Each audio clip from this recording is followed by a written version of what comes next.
Hello दोस्तों, नमस्कार। जैसा कि कल आप लोगों ने भारत के भू आकृतिक प्रदेश में मैंने बताया था कि आपको जो सबसे पहले मैं भू आकृतिक प्रदेश से पढ़ाऊँगा उत्तर एवं उत्तर पूर्वी पर्वतमाला। ठीक है, तो उत्तर एवं उत्तर पूर्वी पर्वतमाला में जो हमारा भारत का ऊपरी क्षेत्र है, यानी कि जो पहाड़ी क्षेत्र है, उसके बारे में हम आज जानेंगे। तो यहाँ पे जो सबसे बड़ी श्रृंखला पाई जाती है पहाड़ों को, हिमालय है। तो हिमालय के बारे में आज हम जानेंगे कि कैसे हिमालय की उत्पत्ति हुई, हिमालय के कौन कौन से भाग हैं, हिमालय को किस किस तरह से डिवाइड किया गया है, कौन कौन सी चोटियाँ पाई जाती हैं। तो ये वीडियो काफ़ी इंटरेस्टिंग होने वाला है, काफ़ी ज़्यादा जानकारी वाला है। लेकिन इन सब बातों से पहले मैं एक चीज़ कहना चाहता हूँ कि आप लोग वीडियो देखने से पहले ज्योग्राफी का भारत का नक्शा कम से कम लेके बैठें। आप लोग भारत का नक्शा लेके बैठेंगे तो जो चीज़ें मैं समझाना चाह रहा हूँ अच्छे से आप समझ पाएंगे। जैसा कि आप जानते हैं, अगर जो भारत का नक्शा आपके पास में है, आपको याद है, तो भारत का जो ऊपरी क्षेत्र है, यानी कि उत्तर का और उत्तर पूर्वी का क्षेत्र जो है, वहाँ पे पूरा पहाड़ी क्षेत्र पाया जाता है। जैसे सबसे उत्तर से स्टार्ट करें तो जम्मू कश्मीर पूरा पहाड़ी क्षेत्र, फिर हिमाचल प्रदेश पूरा पहाड़ी क्षेत्र, फिर उत्तराखंड पूरा पहाड़ी क्षेत्र, फिर हमारे देश से लगता हुआ दूसरा देश नेपाल पूरा पहाड़ी क्षेत्र, फिर सिक्किम, इसी तरह अरुणाचल प्रदेश। ये सारे जो ऊपर के उत्तरी एंड उत्तरी पूर्वी भारत के जो राज्य हैं पूरी तरह पहाड़ी क्षेत्र है और काफ़ी ज़्यादा ऊंची ऊंची पर्वत चोटियाँ और पहाड़ पाए जाते हैं। ऐसा इसलिए कि हमारे देश को जो उत्तर एवं उत्तर पूर्वी से जो पूरा कवर करता है वो महान हिमालय करता है। ये हिमालय जो है काफ़ी बड़ी श्रृंखला है। ठीक है, तो इसी के बारे में बात करेंगे। तो ये भारत के उत्तर एवं उत्तर पूर्वी क्षेत्र में स्थित है महान हिमालय। तो सबसे पहले बात करते हैं, यहाँ पे आप लोगों ने चित्र देख लिया होगा, अभी चीज़ें समझ में नहीं आ रही होंगी, लेकिन हम एक एक करके बिल्कुल समझा देंगे। ठीक है, चलिए सबसे पहले बात करते हैं कि हिमालय की उत्पत्ति कैसे हुई, इतना विशाल हिमालय कैसे बन के तैयार हो गया, इतनी ऊंची ऊंची चोटियाँ, इतने ऊंचे ऊंचे पहाड़ कैसे आखिर बने, तो इसके बारे में जानते हैं। तो जो सबसे पहले इसमें आता है कोबर का सिद्धांत। आप लोगों ने ज्योग्राफी पढ़ा होगा तो कोबर का सिद्धांत पढ़ा होगा। ये जो हिमालय का उत्पत्ति हुआ था, इसकी जो उत्पत्ति हुई थी सेनोजोइक महाकल्प, यानी कि जब ज्योग्राफी में आप उसको कहते हैं पीरियड पढ़ते हैं कि चीज़ें कौन से काल में विकसित हुई, तो सेनोजोइक महाकल्प जो है उसमें हिमालय का विकास हुआ था। और इसका कैसे विकास हुआ इसके बारे में कोबर ने बताया है। कोबर ने ये बताया है कि जहाँ पे आज हिमालय है, ठीक है, जहाँ पे आज हिमालय है वहाँ पे पहले एक टेथिस सागर था। टेथिस सागर मतलब पानी का क्षेत्र था, बड़ा पानी का क्षेत्र था। तो क्या होता था, टेथिस सागर जो था, आपको पता होगा कि हमारे भारत के उत्तर साइड में नेपाल के और उत्तर चले जाएंगे तो तिब्बत पड़ता है। अब भारत के नक्शे में देखिएगा तो तिब्बत पड़ता है, तो तिब्बत वाला क्षेत्र है, वहाँ पे कोबर ने बताया कि क्या था, टेथिस सागर था। तो टेथिस सागर में क्या होता है कि ये तिब्बत मान लेते हैं थोड़ी देर के लिए, इधर ये तिब्बत वाला क्षेत्र है। ठीक है, यहाँ पे तिब्बत पड़ता है, ये तिब्बत वाला क्षेत्र है। तो कोबर ने बताया कि यहाँ तिब्बत के क्षेत्र में क्या था, टेथिस सागर था। और इस तिब्बत के क्षेत्र के उस तरफ, यानी कि टेथिस सागर जो है, टेथिस सागर के उस तरफ अंगारा लैंड का क्षेत्र था। और जो उसको क्या कहते हैं, टेथिस सागर के दक्षिण की तरफ, यानी कि निचले हिस्से में क्या था, गोंडवाना लैंड का क्षेत्र था। यानी कि ये गोंडवाना लैंड का क्षेत्र था, यहाँ पे टेथिस सागर था। और इसके ऊपर यानी कि उत्तर की तरफ क्या था, आपका अंगारा लैंड था। तो उत्तर की तरफ अंगारा लैंड और दक्षिण की तरफ गोंडवाना लैंड, बीच में आपका टेथिस सागर। अब क्या होता है, इस अंगारा लैंड से जो नदियां निकलती थी वो कहाँ पे बह के गिरेंगी, टेथिस सागर में गिरेंगी। यानी कि इधर से जो नदियां ऐसे ऐसे आएंगी, इस टेथिस सागर में क्या कर रही हैं, पानी गिरा रही हैं। ठीक है, सेम इसी तरह जो इधर से नदियां जा रही थी गोंडवाना लैंड से, वो क्या कर रही थी, टेथिस सागर में पानी गिरा रही थी। तो हो ये रहा था, ये प्रोसेस काफ़ी वर्षों तक चलता रहा। यानी कि अंगारा लैंड की तरफ से जो नदियाँ आ रही थी वो पानी गिरा रही थी आपकी टेथिस सागर में, और ये इधर से जो जा रही थी वो पानी गिरा रही थी टेथिस सागर में। आपको पता है जब नदियाँ बहती हैं तो अपने साथ में बहुत सारी मिट्टी, मलबा, गाद को लेकर बहती हैं, ठीक है। तो वो गाद क्या होती है, जब किसी एक जगह पानी रुकता है, जहाँ पे पानी वो गिरता है वहाँ पे वो ज़मीन में बैठता रहता है। तो क्या हुआ, ये जो नदियाँ पानी लाती थी, पानी के साथ में बहुत सारी मिट्टी, गाद, सारी चीज़ें, मलबा लेके आती थी और टेथी सागर में क्या होता था, वो धीरे धीरे डंप होता जा रहा था। सेम इधर से गोंडवाना लैंड की तरफ से जो नदियाँ लाती थी गाद को और उसको क्या कहते हैं आपकी मिट्टी को, वो यहाँ टेथी सागर में धीरे धीरे क्या हो रहा था, वो इकट्ठा हो रहा था। ये प्रक्रिया काफ़ी सालों तक चलती गई। तो क्या हुआ कि ये टेथी सागर में काफ़ी मात्रा में उसको क्या कहते हैं, गाद और मलबा इकट्ठा होता चला गया।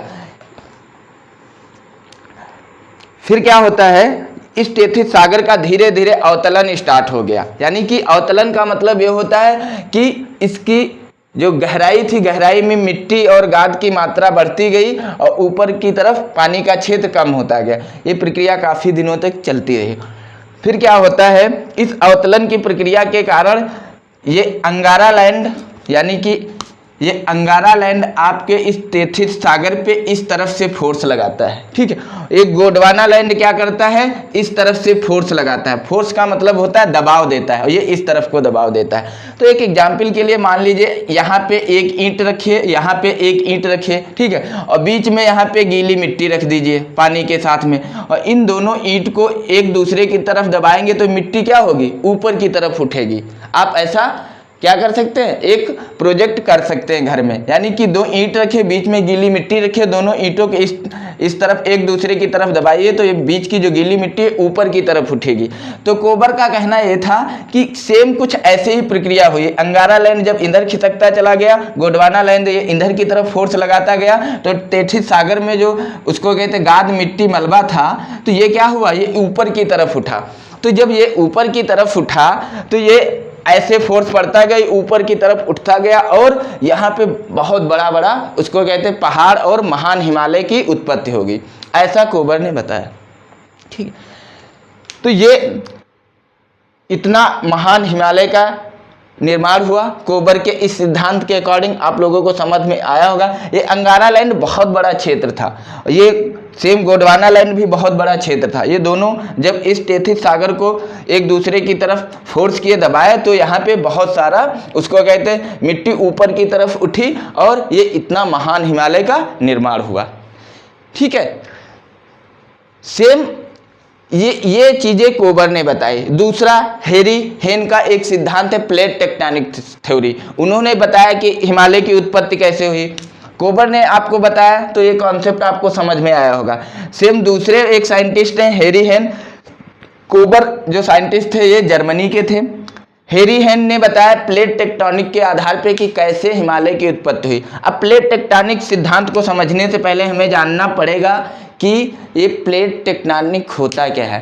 प्लेट टेक्टोनिक ये होता है कि हमारे जो पूरा संसार है, यानी कि जो पृथ्वी है, ये कई प्लेटों में बटी हुई है। जैसे एक सिंपल आपने फुटबॉल की गेंद देखी होगी, तो फुटबॉल वाली जो गेंद होती है बड़ी सी, उस पर क्या होता है, अलग अलग ब्लैक और वाइट कलर में वो प्लेट टाइप में दिखाया जाता है। कुछ ऐसे ही हमारी पृथ्वी क्या है, गोल है और ये प्लेटों में बटी हुई है। मतलब अलग अलग प्लेटें एक दूसरे के पास में सटी हुई हैं और ये बटी हुई है। तो कुछ जो बड़ी बड़ी प्लेटें हैं, मेन प्लेटें हैं, तो वो हमारे पास में 7 प्लेटें हैं पृथ्वी की। तो जो सबसे पहली प्लेट का यहाँ पे मैंने 7 प्लेट का नाम लिखा हुआ है, आप लिख लेंगे यहाँ पे। एक प्लेट है नॉर्थ अमेरिकन प्लेट, इसको हिंदी में कहते हैं उत्तरी अमेरिकन प्लेट।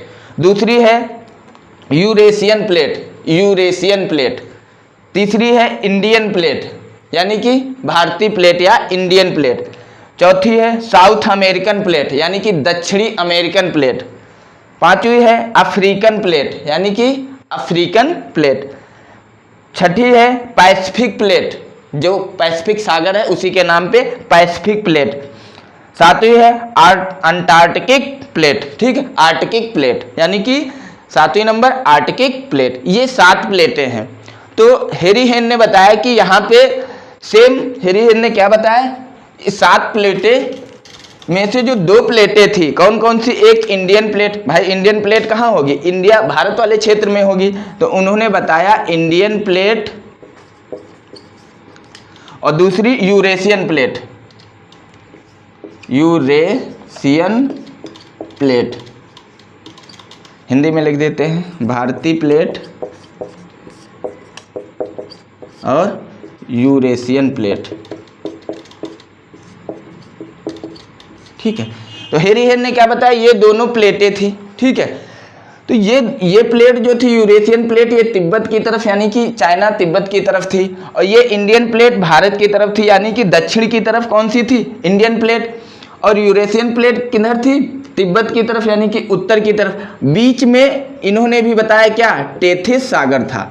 जो कोबर ने बताया था वही कॉन्सेप्ट इन्होंने भी बताया कि बीच में क्या था, टेथिस सागर था। ठीक है, लेकिन इन्होंने बताया कि इधर जो इंडियन प्लेट थी दक्षिण की तरफ और उत्तर की तरफ क्या थी, यूरेशियन प्लेट थी, बीच में टेथिस सागर था। तो इन्होंने बताया कि ये प्लेटें एक दूसरे की तरफ क्या हो रही थी, मूव कर रही थी। मूव करने का मतलब होता है एक दूसरे की तरफ आ रही थी। ये प्लेट किधर आ रही थी, इस तरफ को खिसक रही थी। ठीक है, ये प्लेट क्या कर रही थी, इस तरफ को खिसक रही थी। ये धीरे धीरे प्लेटें जब एक दूसरे की तरफ खिसकती गई तो सेम चीज है, ये टेथिस सागर में जो भी उसको क्या कहते हैं, गाद मलबा मिट्टी जमा हुई थी, वो क्या हुई, सेम ऊपर की तरफ उठी और ये महान हिमालय की उत्पत्ति हुई। यानी कि कॉन्सेप्ट दोनों का सेम है लगभग। ठीक है, लेकिन इन्होंने बताया कि इंडियन प्लेट और यूरेशियन प्लेट एक दूसरे की तरफ मूव हो रही थी और बीच में टेथिस सागर में क्या हुआ, उभार हुआ और महान हिमालय की उत्पत्ति हुई। कोबर ने भी सेम चीज बताई, बट उन्होंने बताया अंगारा लैंड क्षेत्र था और गोंडवाना लैंड क्षेत्र था, वो दोनों एक दूसरे की तरफ मूव हो रहे थे और बीच में जो टेथिस सागर का क्षेत्र था ये ऊपर की तरफ मूव हो गया। ठीक है, आपको मैंने पहले ही बता चुके हैं कि टेथिस सागर में इतना सारा मलबा गाद कहाँ से आई, क्योंकि इस तरफ से नदियाँ इधर इसमें धीरे धीरे डिपॉजिट कर रही थी और इस तरफ से जो नदियाँ आ रही थी वो यहाँ टेथिस सागर में क्या कर रही थी, यहाँ पे डिपोजिशन कर रही थी।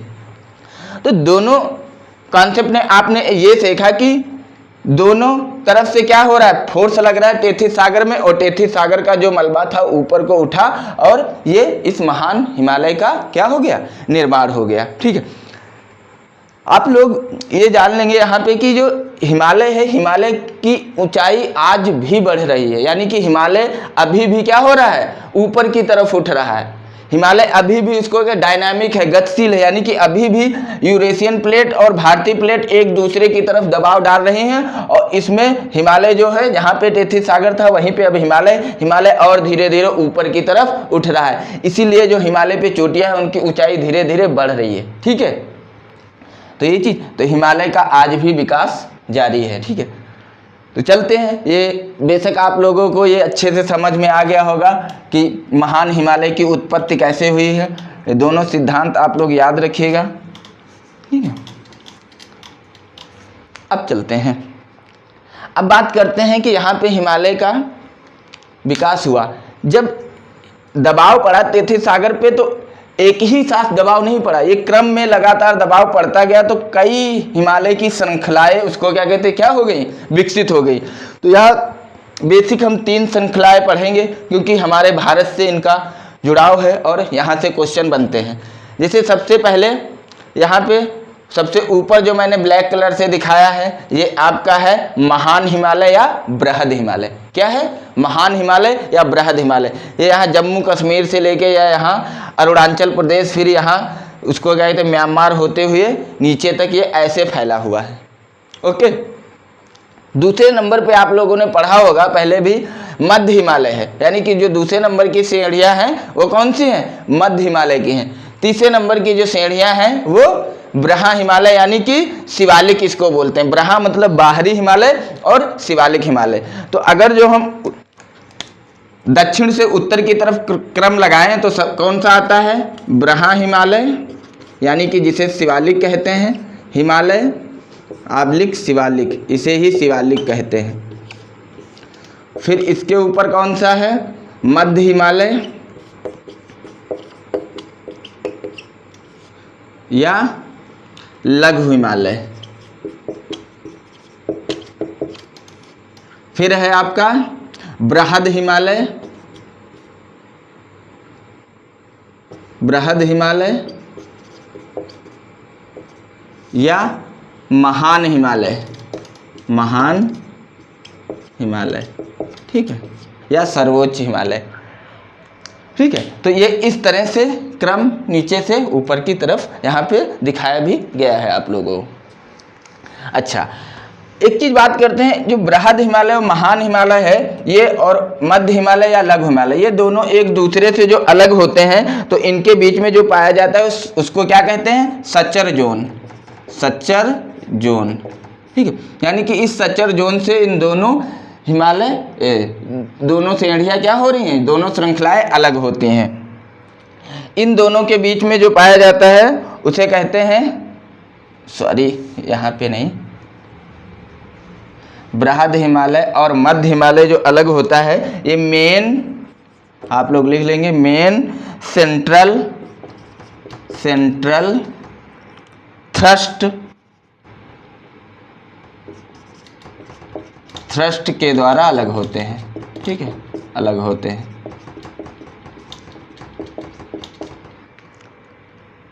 ये जो अलग होते हैं मध्य हिमालय, लघु हिमालय एक ही है, ये बृहद हिमालय या शिवालिक से अलग होते हैं। इनको बोलते हैं मेन बाउंड्री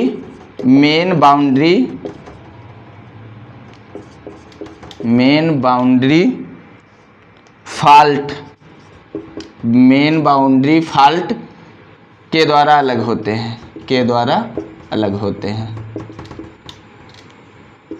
अलग होते हैं, ठीक है।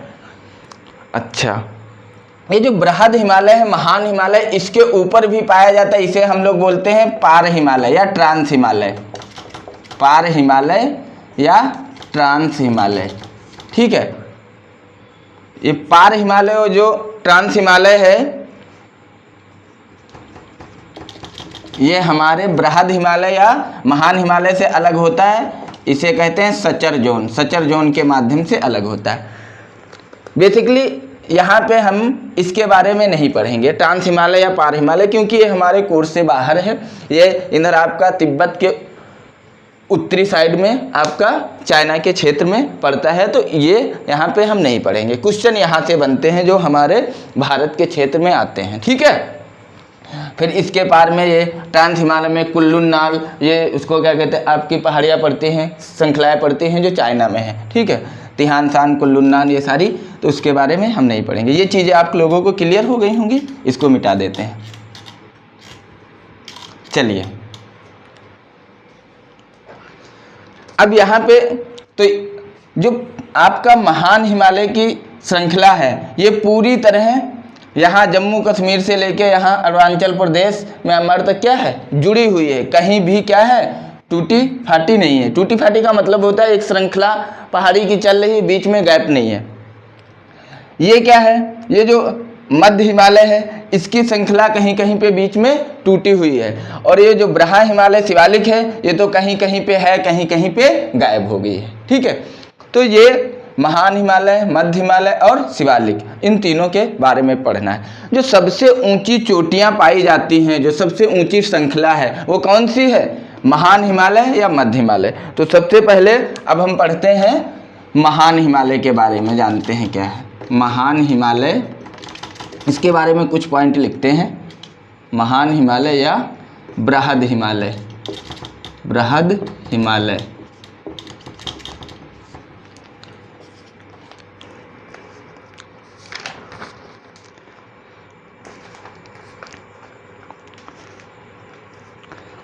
इस महान हिमालय या बृहद हिमालय में विश्व की सर्वोच्च चोटियां पाई जाती हैं। सिर्फ भारत की नहीं, विश्व की सर्वोच्च चोटियां। जो विश्व की सर्वोच्च चोटी माउंट एवरेस्ट है, माउंट एवरेस्ट का आप लोगों ने नाम सुना होगा। माउंट एवरेस्ट जो विश्व की सर्वोच्च चोटी है, वो आपकी कहाँ पाई जाती है, महान हिमालय में ही पाई जाती है।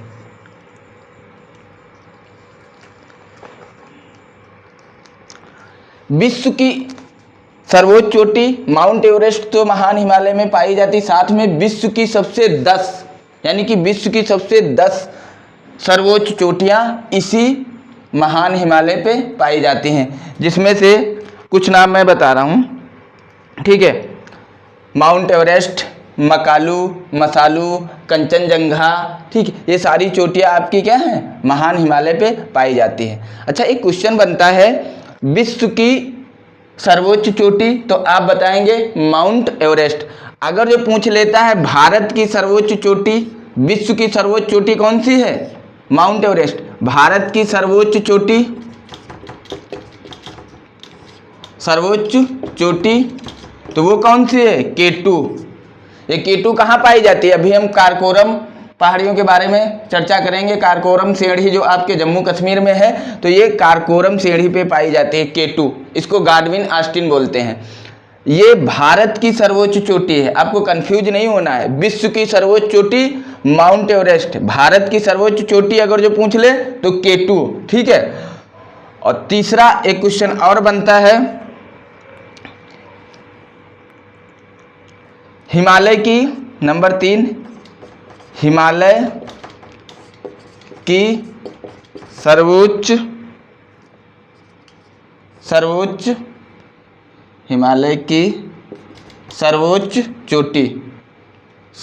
चोटी, तो आप लोग बताएंगे कंचनजंगा। कौन सी है,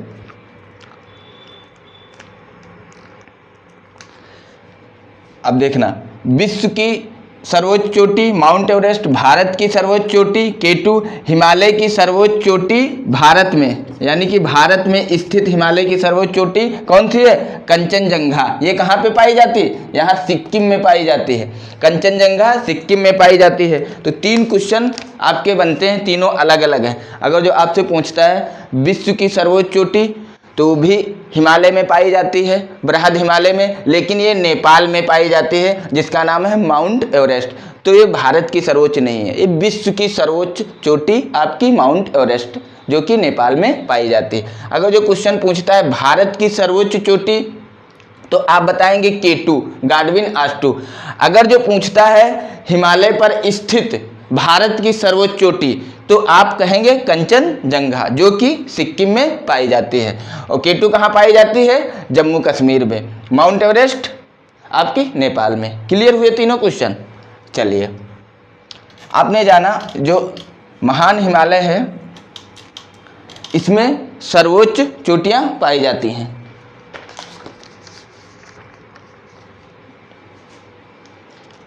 एक सेकंड, हाँ, तो महान हिमालय के बारे में चर्चा कर रहे थे। तो महान हिमालय से कुछ पॉइंट लिख लीजिए पहले। तो सबसे पहले आपने लिखा विश्व की सबसे ऊंची चोटियां यहीं पे पाई जाती हैं। विश्व की 10 सर्वोच्च चोटी, विश्व की 10 सर्वोच्च चोटी जो हैं वो बृहद हिमालय में पाई जाती हैं, बृहद हिमालय में पाई जाती हैं, ठीक है। दूसरा पॉइंट लिखेंगे यहाँ पे कि जो बृहद हिमालय जो है आपकी महान हिमालय या बृहद हिमालय की जो श्रृंखला है, इसकी चौड़ाई कितनी है, चौड़ाई है 25 किलोमीटर।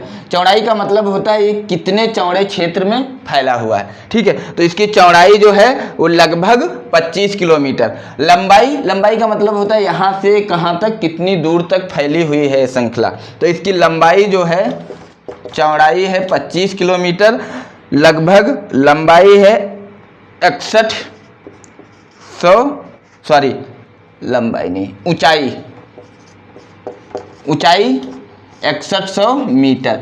यानी कि जो इसकी इस श्रेणी पे जो ऊंचाई पाई जाती है, जो चोटियों की ऊंचाई पाई जाती है, वो 6100 मीटर लगभग है, ठीक है। यानी कि 6100 मीटर की ऊंचाई, औसत ऊंचाई पाई जाती है कहाँ पे, बृहद हिमालय या महान हिमालय पे। और जो इसकी चौड़ाई है वो कितनी है, 25 किलोमीटर। यहाँ पे जो बेसिकली महान हिमालय पे जो बेसिकली चट्टानें पाई जाती हैं वो आपकी कौन सी हैं, वो आग्नेय चट्टानें पाई जाती हैं। तीसरा पॉइंट लिख दीजिएगा, आग्नेय, ठीक है, या रूपांतरित चट्टानें पाई जाती हैं, रूपांतरित, ठीक है, रूपांतरित चट्टानें, ठीक है। जो आप लोगों को पता है, ये आग्नेय और रूपांतरित चट्टानें किसकी बनी होती हैं, ग्रेनाइट, नाइस या सिस्ट की बनी होती हैं। यानी कि आपने 3 पॉइंट जाना। यहाँ पे विश्व की 10 सर्वोच्च चोटियाँ पाई जाती हैं महान हिमालय पे। महान हिमालय की चौड़ाई 25 किलोमीटर है लगभग। यहाँ पे जो इसकी औसत ऊंचाई है 6100 मीटर है। यहाँ पे जो आग्नेय या रूपांतरित चट्टानें पाई जाती हैं, ठीक है, जो शिस्ट और नीच की बनी हुई होती हैं। ठीक है, सेकंड नंबर की हमारे पास में श्रृंखला कौन सी थी श्रेणी? मध्य हिमालय या लघु हिमालय? मध्य हिमालय या लघु हिमालय? लघु हिमालय। इससे कुछ पॉइंट देखते हैं। इसमें सबसे पहले इसकी जो चौड़ाई पाई जाती है, इसकी चौड़ाई लगभग 80 किलोमीटर। कितनी?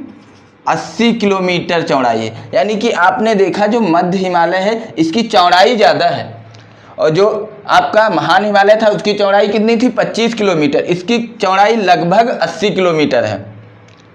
ऊंचाई कितनी है? ये चौड़ाई हो गई। ऊंचाई जो इसकी पाई जाती है, औसत ऊंचाई मतलब लगभग है, ठीक है, लगभग ऊंचाई जो पाई जाती है वो 1300 से 1500, ठीक है, मीटर। यानी कि इसकी ऊंचाई, जो मध्य हिमालय की ऊंचाई कम है महान हिमालय की अपेक्षा, लेकिन चौड़ाई क्या है इसकी? ये काफ़ी चौड़े क्षेत्र में फैला हुआ है, ठीक है, और इसकी ऊंचाई 1300 से 1500 मीटर, जबकि महान हिमालय की या बृहद हिमालय की ऊंचाई कितनी थी? 6100 मीटर औसत ऊंचाई थी, इसकी 1500 तक मैक्सिमम। ठीक है, यहाँ पे जो चट्टानें पाई जाती हैं वो बेसिकली जीवाश्म रहित अवसादी या रूपांतरित चट्टानें पाई जाती हैं। ठीक है, जीवाश्म रहित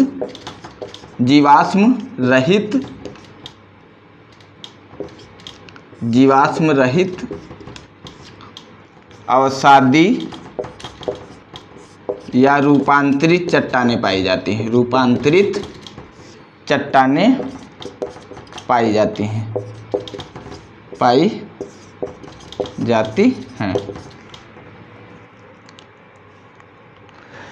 जो बेसिकली किसकी बनी होती है? चूना पत्थर या स्लेट की बनी होती है। ये अवसादी या रूपांतरित चट्टानें किसकी बनी होती हैं?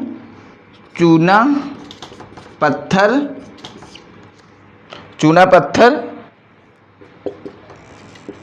स्लेट की या क्वार्टाइज की बनी होती हैं।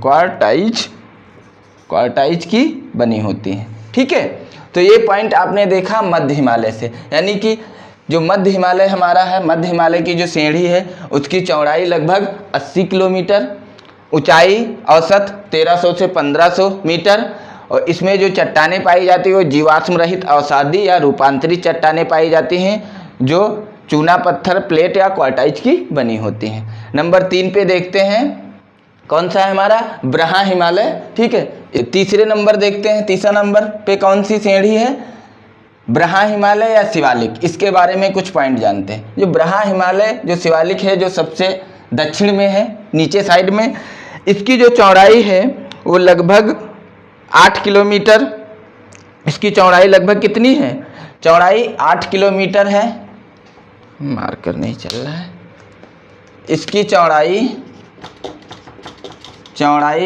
लगभग 8 किलोमीटर, जो क्या होती है? जो इधर आपकी पश्चिम से पूरब की तरफ क्या होती जा रही है? कम होती जाती है। यानी कि इधर से चौड़ाई इधर की तरफ कम होती जाती है। 8 किलोमीटर है जो पश्चिम से पूरब की तरफ कम होती जाती है। अब क्या इसकी औसत चौड़ाई हमने कितनी लिखी? 8 किलोमीटर। तो इधर से इधर आओगे तो क्या होगी? चौड़ाई बढ़ जाती है, इधर से पश्चिम से पूरब की तरफ घटती जाती है। तो 8 किलोमीटर से 45 किलोमीटर तक इसकी चौड़ाई रहती है। यानी कि सबसे ज़्यादा इधर इस साइड होगी पश्चिम की तरफ, और इधर बिल्कुल कम हो जाती है।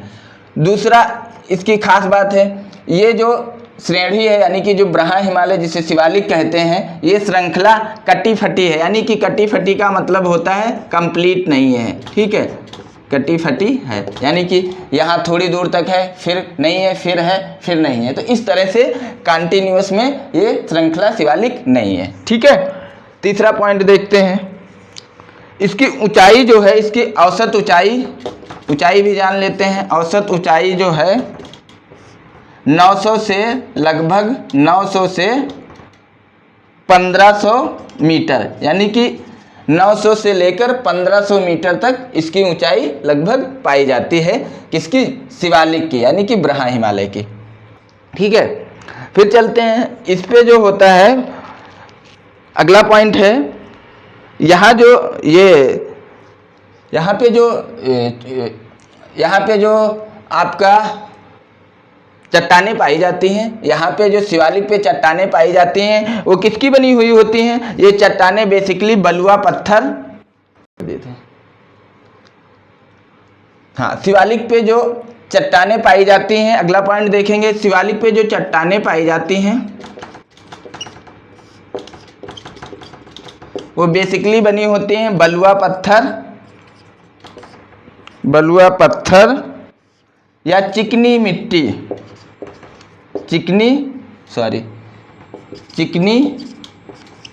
की बनी होती हैं। ठीक है, यहाँ पे जो चट्टानें पाई जाती हैं शिवालिक पे वो बलुआ पत्थर या चिकनी मिट्टी की बनी होती हैं। ये शिवालिक के बारे में कुछ पॉइंट आप लोगों ने देखा। अब आपको मैंने बताया ये श्रृंखला कंटिन्यूअस नहीं है, बीच में कटी फटी है, तो इस वजह से क्या होता है, ये श्रृंखला आपकी कंटिन्यूअस नहीं है। पश्चिम में चौड़ी है, पूरब में कम होती चली जाती है। यहाँ 45 किलोमीटर तक लगभग चौड़ाई है, इधर 8 किलोमीटर रह जाती है, और बीच में इसमें क्या है, कटी फटी है, ब्रेकिंग है। तो इस वजह से बीच में जो स्पेस होता है उसे दून कहते हैं। जैसे उत्तराखंड में देहरादून पाया जाता है, ठीक है, देहरादून है, ठीक है। इसी तरह बीच बीच में जो जगह है यहाँ पे कई प्रकार के दून पाए जाते हैं, ठीक है, जहाँ पे लोग क्या करते हैं, निवास करते हैं। देहरादून, पोटली, काठमांडू, चुम्बी, ये सारे क्या हैं, यहाँ पे अलग अलग राज्यों में पाए जाते हैं। तो ये बेसिक आपने शिवालिक यानी कि ब्रह्मा हिमालय के बारे में ये जाना। तो ये 3 श्रेणियाँ आप लोगों को क्लियर हो गई होंगी, महान हिमालय, बृहद हिमालय, फिर मध्य हिमालय या लघु हिमालय, फिर ब्रह्मा हिमालय या शिवालिक। ठीक है, अब चलते हैं यहाँ जम्मू कश्मीर में कुछ और श्रेणियाँ पाई जाती हैं, उनके बारे में देखते हैं। अब इधर मैंने यहाँ पे कुछ श्रेणियाँ अलग से बनाई हुई हैं। कारकोरम श्रेणी जो आपके जम्मू कश्मीर पे है, यहाँ पे ये श्रेणी बनी हुई है, इसे कारकोरम श्रेणी कहते हैं। इसी पे गाडविन ऑस्टिन यानी कि K2 भारत की सर्वोच्च चोटी जो है वो यहीं पे पाई जाती है। तो कारकोरम श्रेणी जो है जम्मू कश्मीर में स्थित है। इस पे बहुत सारे क्या है, आपके ग्लेशियर पाए जाते हैं। ग्लेशियर मीन्स बर्फ के, उसको क्या कहते हैं, पर्वत। ठीक है, तो यहाँ पे आपके ग्लेशियर पाए जाते हैं। कौन कौन से ग्लेशियर पाए जाते हैं? सियाचिन पाया जाता होगा, आपने नाम सुना होगा, सियाचिन, ठीक है, हिस्पर, ठीक है, बियाफो और बाल्टोरो, ठीक। ये सारे ग्लेशियर यानी कि बर्फ से ढके हुए पर्वत आपके कारकोरम श्रेणी पे पाए जाते हैं। और कारकोरम श्रेणी से एक आपने पॉइंट जाना कि यहाँ पे एक गाडविन ऑस्टिन चोटी पाई जाती है जो भारत की सर्वोच्च चोटी है। नेक्स्ट नंबर पे मैंने जो सेकंड नंबर पे बनाया है यहाँ पे श्रेणी, इस श्रेणी का नाम है आपका, ये कारकोरम श्रेणी हो गई, ये आपकी लद्दाख श्रेणी हो गई। कौन सी? लद्दाख श्रेणी।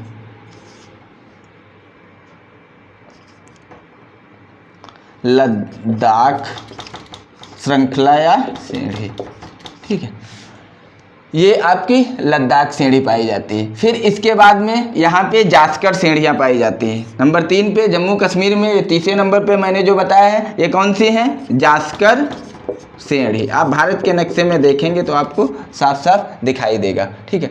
यहीं पे आप लोगों ने देखा होगा कि सिंधु नदी इन दोनों चोटियों के बीच से होके ऐसे पाकिस्तान में निकल जाती है, ठीक है, सिंधु नदी, ठीक है, जो कि आपकी यहाँ से निकलती है। तो जास्कर श्रेणी होगी। सबसे ऊपर कौन सी है? कारकोरम श्रेणी, फिर लद्दाख श्रेणी, फिर जास्कर श्रेणी। यहाँ पे जो आपका मध्य हिमालय है यानी कि लघु हिमालय या मध्य हिमालय जो है, उसी का हिस्सा यहाँ पे जो इतना पार्ट है कटा हुआ, ये जम्मू कश्मीर और आपका पंजाब क्षेत्र में पाया जाता है। इसे बोलते हैं पीर पंजाल श्रेणी। कौन सी? पीर पंजाल श्रेणी, ठीक है, पीर पंजाल श्रेणी। फिर नीचे आपको मैंने दिखाया है जो ब्रह्मा हिमालय या शिवालिक का यहाँ पे एक श्रेणी पाई जाती है जो अलग है, ठीक है, शिवालिक से। तो ये इसको बोलते हैं धौलाधर सेंढ़ी, धौलाधर सेंढ़ी, धौलाधर सेंढ़ी, जो कि शिवालिक सेंढ़ी का ही क्या है, पश्चिमी विस्तार है। तो ये आपने 5 सेंढ़ियाँ ऊपर से नीचे तक क्रम वाइज पढ़ी, कारकोरम सेंढ़ी, लद्दाख सेंढ़ी, जास्कर सेंढ़ी, पीर पंजाल सेंढ़ी, धौलाधर सेंढ़ी। ये आपकी कारकोरम सेंढ़ी जो है जम्मू कश्मीर, लद्दाख सेंढ़ी जम्मू कश्मीर, जास्कर सेंढ़ी जम्मू कश्मीर में पाई जाती है। पीर पंजाल सेंढ़ी और धौलाधर सेंढ़ी ये जम्मू कश्मीर और पंजाब में पाई जाती हैं। ठीक है, तो आप लोग इनको इसी क्रम में याद रखिएगा, उत्तर से दक्षिण की तरफ, यानी कि सबसे दक्षिण में कौन सी है आपकी, सबसे दक्षिण में धौलाधर, फिर इसके उत्तर में पीर पंजाल, फिर जास्कर, फिर लद्दाख, फिर आपकी कारकोरम सबसे उत्तर में। ये क्रम लगाने को आपको क्वेश्चन में दे देता है कि सबसे आप दक्षिण से उत्तर की तरफ या उत्तर से दक्षिण की तरफ श्रेणियों का क्रम लगाइए, यहाँ से क्वेश्चन पूछता है, इसलिए मैंने इसके बारे में आप लोगों को यहाँ पे क्लियर करा दिया। अब नेक्स्ट चलते हैं, ये आप लोगों ने जाना कि यहाँ जो हमारे हिमालय का विभाजन किया गया है, ये महान हिमालय, बृहद हिमालय, मध्य हिमालय, लघु हिमालय, ब्रहा हिमालय, शिवालिक या पार या ट्रांस हिमालय। ठीक है, इस हिमालय का विभाजन एक दूसरे तरीके से किया गया, यानी कि नदियों के हिसाब से किया गया है। ठीक है, तो वो जान लेते हैं। ठीक है, चलिए इसको मिटा देते हैं। जैसे यहाँ पे मैंने लिखा हुआ है कश्मीर हिमालय। ठीक है, तो कश्मीर हिमालय बोलते हैं यहाँ कश्मीर से लेके, ठीक है, यहाँ पे आपकी सिंधु नदी बहती है, तो सिंधु नदी से लेके आपकी सतलज नदी यहाँ पे निकलती है। ठीक है, तो इसको हम यहाँ पे मिटा देते हैं। आप लोगों ने बना लिया होगा तो समझ में आ गया होगा। ठीक है, यहाँ पे सिंधु नदी से यहाँ सतलज नदी बहती, ये जो क्षेत्र है, इस क्षेत्र में जो हिमालय पाया जाता है इसे कहते हैं कश्मीर हिमालय। क्या बोलते हैं, कश्मीर हिमालय। तो बेसिकली आपका जो क्वेश्चन बनता है वो यही बनता है, कश्मीर हिमालय कहाँ से कहाँ तक पाया जाता है। तो आप बताएंगे कश्मीर हिमालय का जो विस्तार है वो सिंधु नदी से सतलज नदी तक, सतलज नदी तक। ठीक है, दूसरा कुमायूं हिमालय, नंबर 2 पे कुमायूं हिमालय, कुमायूं हिमालय। कुमायूं हिमालय जो है आपका पाया जाता है सतलज नदी से लेके यहाँ ये आपने जाना सिंधु से सतलज तक का कश्मीर हिमालय, फिर सतलज से, ये सतलज नदी है, सतलज से आपकी काली नदी तक कौन सा हिमालय पाया जाता है, ये काली नदी है। तो सतलज से काली नदी तक जो आपका सतलज से काली नदी तक जो हिमालय है उसे कहते हैं कुमायूं हिमालय। यानी कि इस हिमालय को अलग अलग पार्ट में बांट दिया, कश्मीर हिमालय, सिंधु नदी से सतलज तक, कुमायूं हिमालय सतलज से काली नदी तक, फिर आगे आपका नेपाल हिमालय नंबर 3 पे, नेपाल हिमालय जो है ये काली नदी से तीस्ता नदी तक फैला हुआ है, तीस्ता नदी तक काली नदी से तीस्ता नदी यहाँ पे बहती है। तो ये क्षेत्र जो है आपका कौन सा हो गया, ये हो गया नेपाल हिमालय। यहाँ पे नेपाल देश है इसलिए इसको नेपाल हिमालय बोल दिया गया। ठीक है, तो नेपाल हिमालय का विस्तार कहाँ से कहाँ तक है, काली नदी से तीस्ता नदी तक। फिर आता है असम हिमालय, असम हिमालय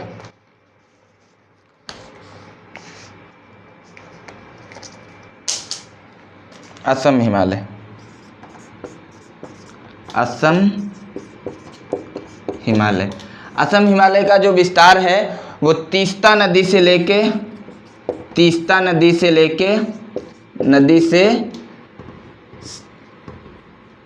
दिहांग नदी तक। दिहांग नदी आपकी यहाँ से निकलती है और यहाँ से असम होते हुए यहाँ बंगाल जाते हुए आपकी कहाँ गिर जाती है, बंगाल की खाड़ी में गिर जाती है, बांग्लादेश होते हुए।